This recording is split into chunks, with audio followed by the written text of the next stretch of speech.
My boss fired me unjustly, so I took down his entire company.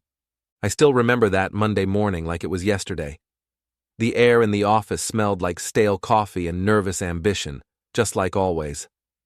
I'd hit snooze twice on my alarm, begrudgingly dragged myself out of bed, and hopped on the train with earbuds in, still half asleep. I glanced at my inbox as I booted up at my desk, expecting the usual stack of morning reports and memos. Instead, I saw an email from HR with no subject. My heart sank. Opening it, my hands were shaking. Your position has been eliminated, effective immediately. Those 4 words hit me like a sledgehammer to the chest. I felt dizzy and cold, like I'd been punched in the gut. A co-worker 5 cubicles down whistled, unaware anything was wrong. And yet, in that moment, my entire world had just turned upside down. I sat there in stunned silence, barely breathing. I could feel the hot, stubborn sting of tears forming, but I refused to let them fall. My mind raced. Was I really going to lose my job for no reason? We had just been celebrating last week after I helped land that huge account for the company. My boss had actually congratulated me in person, slapped me on the back in front of the whole team, and even mentioned promoting me soon. We had jetted off to some fancy restaurant to toast my success. How had that changed into this? I kept blinking, expecting the email to disappear or for someone to walk by and tell me it was a joke.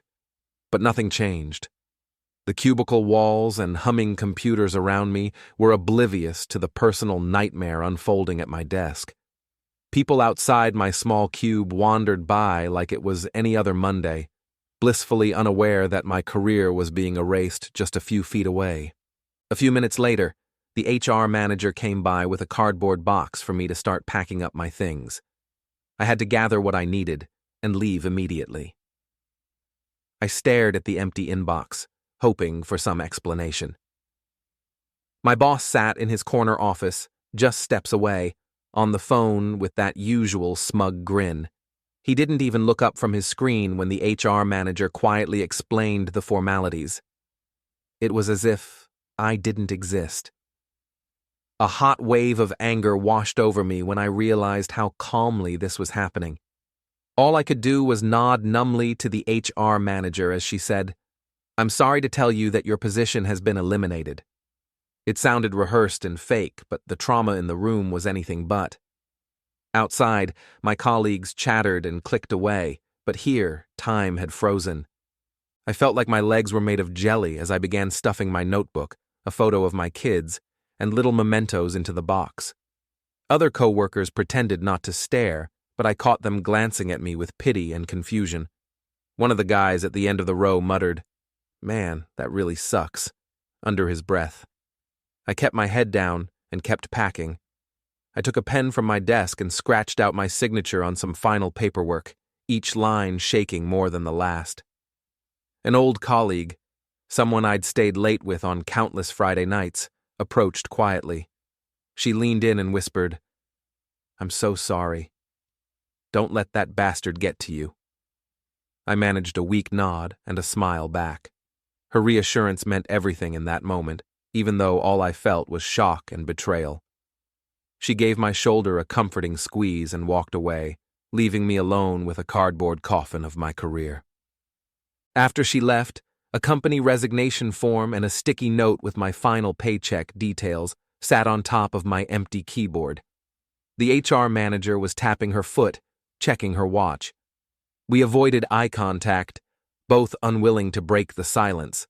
My heart was pounding in my ears as I made myself put one foot in front of the other. Finally, I picked up the box with both hands. Each step toward the exit felt heavier than the last. I was willing myself not to cry. As I wheeled the box out of the office, past co-workers who whispered to each other and shot me sympathetic glances, my jaw was set, and I tried to keep my composure. But inside, I was seething. I wanted to scream. I wanted to ask, "Why?" But the words caught in my throat. How could I?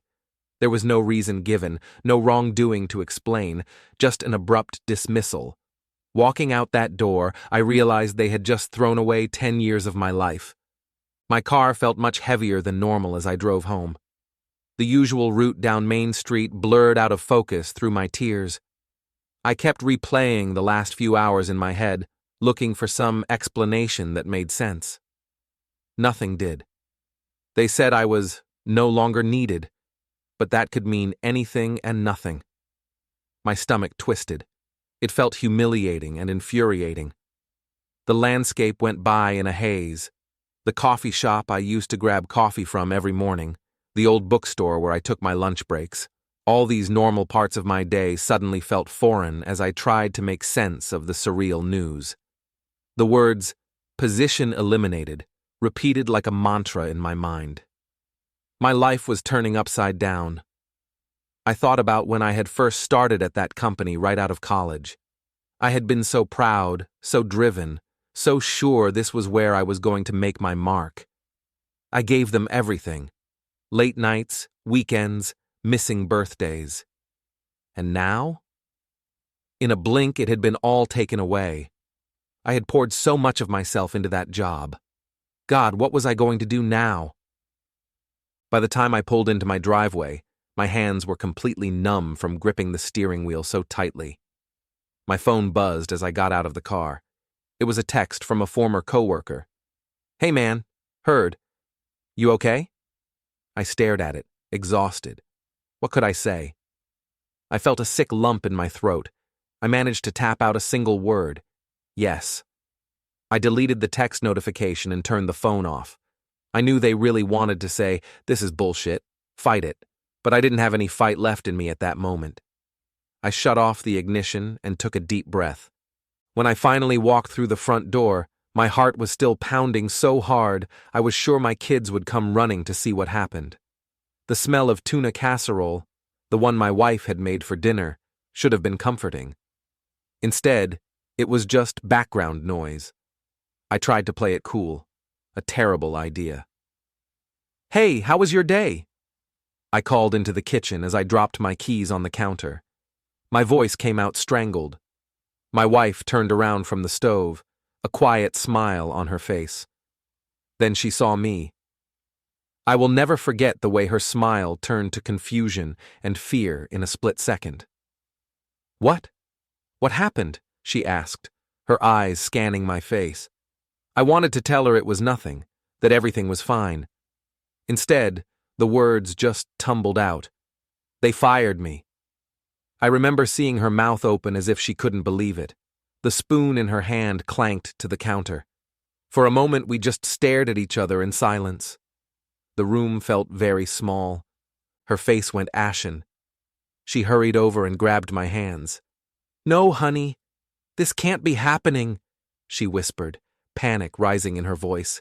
"You work so hard for them. How could they just do this?" I felt a flush of anger at hearing them spoken of, as if it wasn't a personal betrayal, as if I was just some commodity, not a person. She looked genuinely terrified, and it made me even angrier at the situation. I pulled her into a hug, holding her tight even though I felt like crying myself. "I don't know," I choked out. "I have no idea why." They didn't tell me anything. I could feel her trembling arms around me, her tears soaking into my shirt. "We'll figure something out," I repeated, not sure I even believed it. Later that night, after we had put the kids to bed, I sat alone on our living room couch staring at the ceiling. My wife had gone to bed early, knowing I needed space and time to cool off. The house was dark and silent, but in my mind it was a storm. I kept replaying every detail. My boss's cold expression as he slid that form across my desk, the HR woman's eyes looking like she felt too much pity, the disappointed faces of my teammates when they found out. Sorrow and fear were there, but something new had taken hold. A hot, raw anger bubbling up inside me. Why me? I had been the epitome of reliability, stayed late on nights, skipped vacations to fix issues, covered deadlines. I remembered my boss praising me in front of everyone just days ago. How dare he? Every muscle in my body felt tense and ready. Suddenly, somewhere between shock and fury, a plan started to take shape in my head. My breathing slowed, and I sat up with purpose. I realized something. I knew that system better than anyone. For years, I'd been their IT guy. I helped install the servers, managed the backups, even wrote a bunch of the internal tools we used. I knew every password, every hidden admin account, every nook of the network. If anyone could sneak in and cause chaos, it was me. A dangerous smile crept onto my face. The humiliating, powerless feeling that had been kneeling on me was gone. In its place was a twisted sense of clarity and purpose. I whispered quietly to the dark room, "No one does this to me and gets away with it." I grabbed my old laptop from the closet, that clunky old machine I still kept around for backups, and fired it up. On the screen was the old login page for the company's network. A few keystrokes later, I was in. HR must not have deactivated my account immediately, so the firewall let me through. The server's own names greeted me like sleeping beasts, humming quietly on the network. My heart was pounding, but my hands felt almost steady. I began poking around. At first, I told myself I was just curious, checking if they had locked me out yet. But then, deep in an archive folder named Old Projects, I saw something that made my breath catch. A file named Emergency Kill Switch. This was exactly the malicious script I had coded 2 years ago as a proof of concept for a cybersecurity demo, a program designed to wipe everything out on a single command. I couldn't believe my eyes. There it was, hidden under a fake username I had created long ago. Opening it, I stared at hundreds of lines of code meant to overwrite databases and corrupt backups. Finding that was like stumbling on a loaded gun you forgot you had. I whispered to myself, "This is insane. I can't actually do this." My fingers hovered over the mouse. All the what-ifs flooded back. What if I got caught? What would it mean for my family if I went to prison? The old gut instinct to do the right thing cried out at me. But then I remembered how he had treated me, how quickly he threw me out without a second thought. A wave of rage washed away the doubt. He would never do that to me or to his family, so why shouldn't I do this? A steady calm settled over me. I clicked each command, overriding permissions, preparing the script. I added a tiny delay timer to make sure it all hit at exactly 8 a.m. on Monday, when everyone would start the workday. A perverse thrill ran through me. With one final deep breath, I hit execute. The laptop screen froze for a split second as the command vanished into the network. I shut down the laptop quietly, its cooling fan winding down. The silence in the room was suddenly thunderous. My heart raced out of my chest. I poured myself a stiff drink and sat alone at the kitchen table staring at the clock. It was 7:59 a.m. In exactly 1 minute, what I had done would no longer be hypothetical. I tried not to think about it, and eventually gave in to the exhaustion. I watched old TV reruns until dawn. Monday morning came, and I was at home in bed as the sun rose. I made coffee, trying to steady my hands and my breathing. Around 8:05 a.m., my phone buzzed with texts. The first one was from Mark, my old coworker and friend who still worked there. "Dude, wake up, check Slack." I sat up, heart pounding. I opened Slack on my phone. Channel by channel, alerts were flying. People were panicking that they couldn't log into anything. The email icon on my screen showed I had new messages. All failed to send. I felt oddly calm as I watched the chaos begin. I dialed Mark. He answered on the second ring, voice already tense. "Rick, is this some kind of prank? Our entire network's down. Servers, email, everything. It's like a bomb hit it. The CEO is in full panic. We have no idea who did this." He was practically shouting in the background. I struggled to keep my voice steady. "How bad is it, really?" I asked. He ran through a list of systems. HR, finance, everything was dead. "We brought in outside IT, but there's no fix yet. This is beyond any normal hack. And Rick? People are saying this looks like an inside job." I bit my tongue, forcing calm. Inside job, huh? That's unfortunate. Sorry to hear, man. Mark hesitated. If it was an inside job, people are thinking about who had access. It's weird. I nodded, even though he couldn't see me. Well, they'll figure it out, I said, voice casual. He sighed and said softly, if whoever did this is listening, they have my respect. I wouldn't be mad. You deserved better than that asshole anyway. I didn't respond, keeping the line short. We hung up and I sat quietly with the phone in my hand, listening to the distant sound of lawn mowers and morning radio through the stillness of my house. By noon, the full scope of the damage was flooding my own newsfeed. Headlines blazed across every site. Local tech firm paralyzed by cyber attack. CEO issues statement on major IT outage. My old boss's face was everywhere. Slick suit, terrified eyes, pleading for patience as he promised fast fixes he clearly didn't have. I let out a short laugh. There he was, finally feeling the panic he used to inflict. At the same time, a wave of guilt washed over me. There were honest people out there losing their jobs and facing retirement with nothing, all because of what I did. I had become a ghost in my own story, hidden behind lines of code, while their worlds were crumbling. That weekend, news broke. The company was bankrupt, all 50 employees laid off, and my old boss was fleeing town under investigation. I felt grim satisfaction, but also guilt, knowing it was my work. I threw myself into job hunting, dodging friends' questions as rumors swirled about revenge. By Monday, I'd landed a smaller job with less pay, but peace I hadn't felt in years. On my first day, I arrived early, determined to rebuild. That night, over dinner with my wife, I finally exhaled. For the first time since it all began, life felt steady again, like I could truly breathe. Each morning now, I make my coffee and walk my kids to the bus stop. We joke and laugh the whole way, and I savor every minute of it. One day on the walk, my youngest asked casually, "Dad, are you happy now?" I was stopped cold by that simple question. I glanced at him, his face all curious innocence. My chest tightened and tears pricked my eyes. I knelt down and hugged him tight. "I am, kiddo," I said softly. "I really am." He beamed up at me and gave me a high five. At that moment, I realized I really was happy. For so long I had been consumed by work and frustration that I'd forgotten how much I loved these quiet mornings. My wife says she's sleeping better now, that I've never seemed calmer. It's true. Every night I go to bed without that knot in my stomach, and when I wake up, I feel like I finally get to live my life again.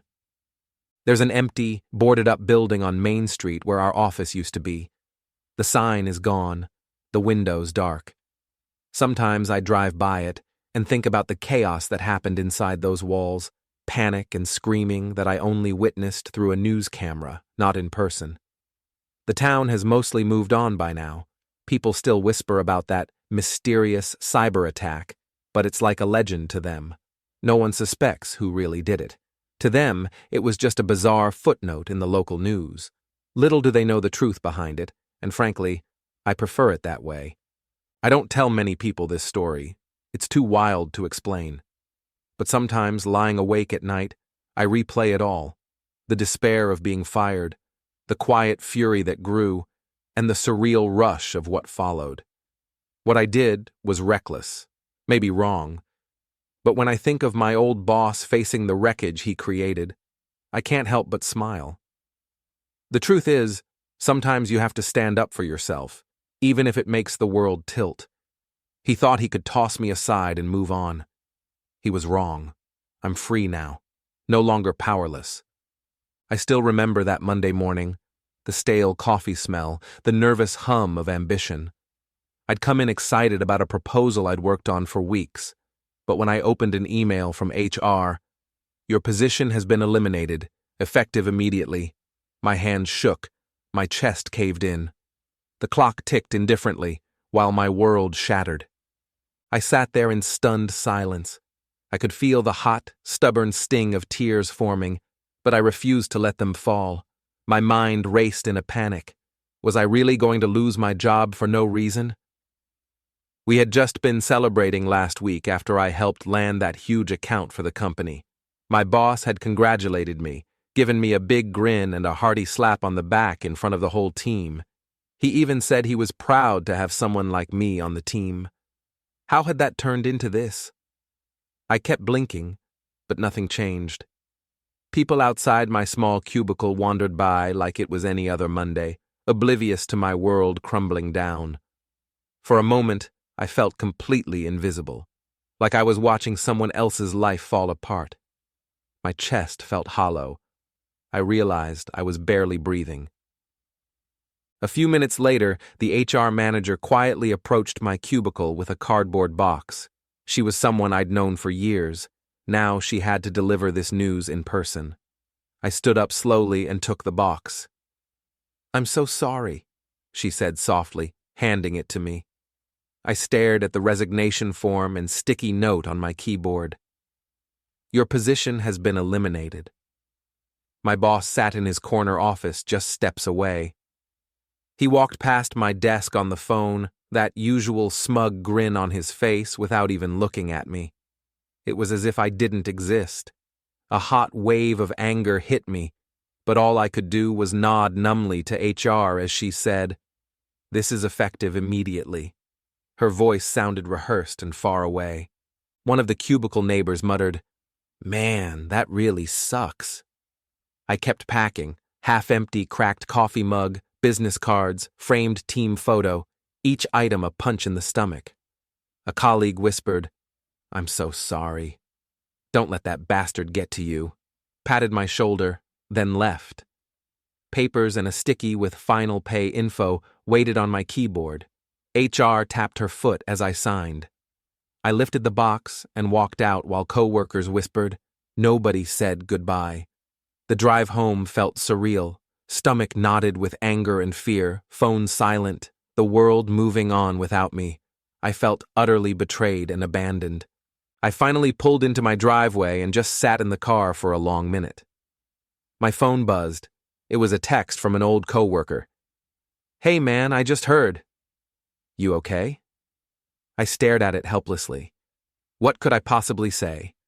My brain felt numb. I fumbled for a reply, but finally just texted, "Yeah, I'm fine." A lie of the century. I shut off the ignition and stepped out of the car.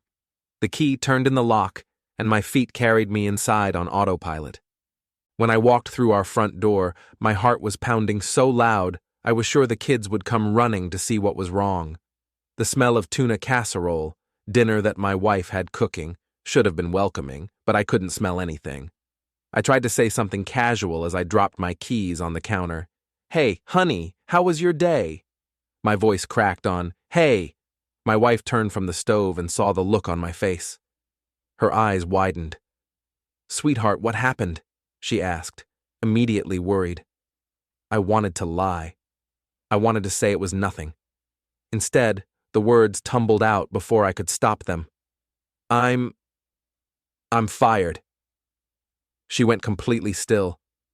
I remember seeing her mouth open and the world slowing down around me. Her face drained of color. She let go of the spoon she was holding, and it clattered onto the counter. She grabbed my hands, which were still kind of sweaty from packing up that box, and shook them. "No, honey, this can't be happening," she whispered, panic in her eyes. "You worked so hard for them.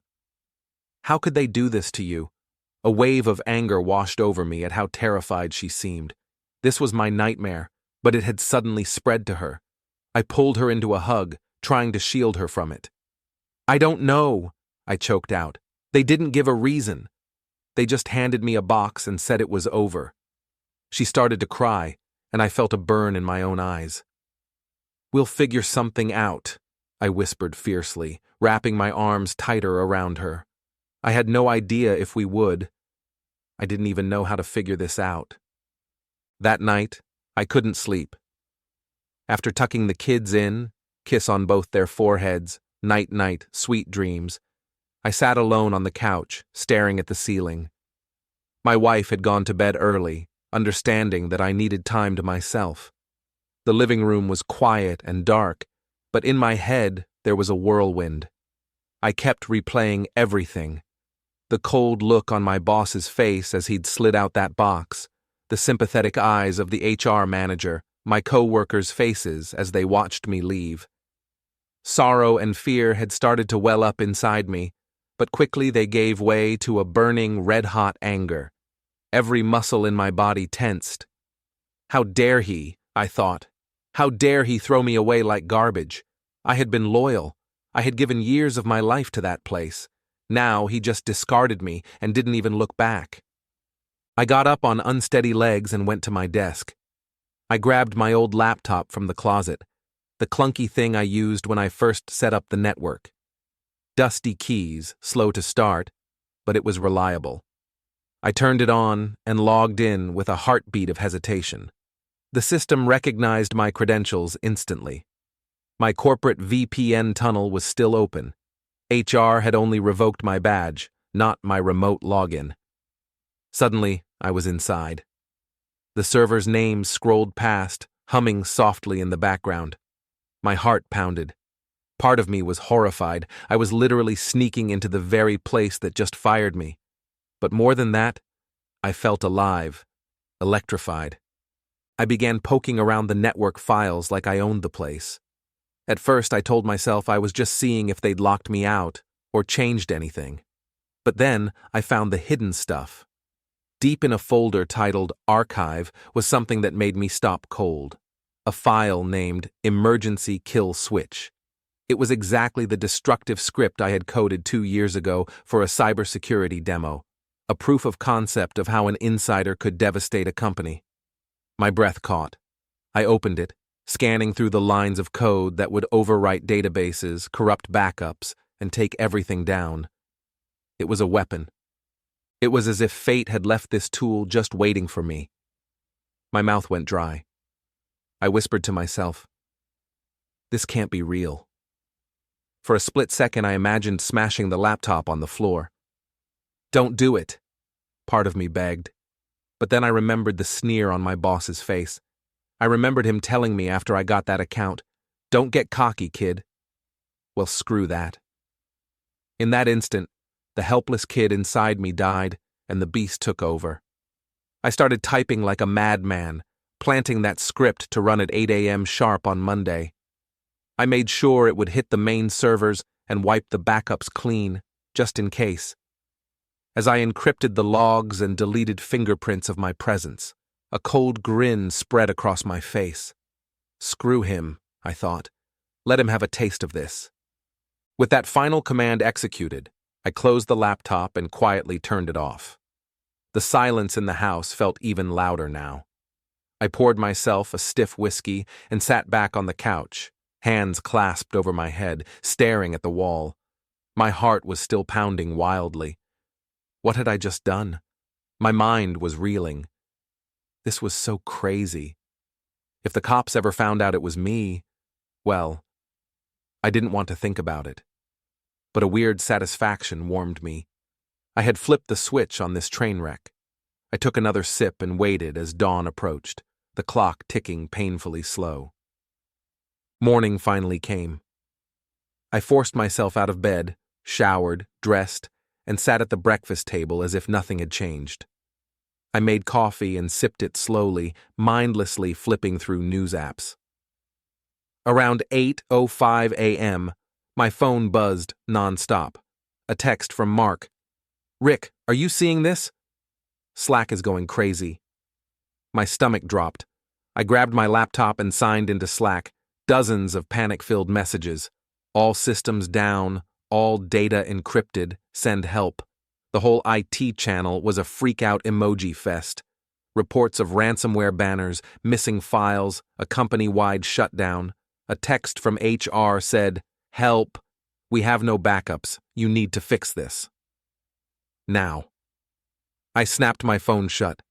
I dialed Mark immediately. When he picked up, his voice was shaky. "Rick, our entire network just crashed. Servers, email, everything. It's not a glitch, dude. People are freaking out. I'm swamped." I did my best to sound calm. "How bad is it?" I asked quietly. Mark swallowed. Bad. It's as if someone nuked us from orbit. We brought in every hacker specialist we could. The CEO is literally on the roof screaming for a solution. I nodded. In the background, I heard shouts and phones ringing. You okay? He suddenly asked, like he noticed I sounded odd. I gave a nonchalant laugh. Yeah, I'm fine. Just shocked, I guess.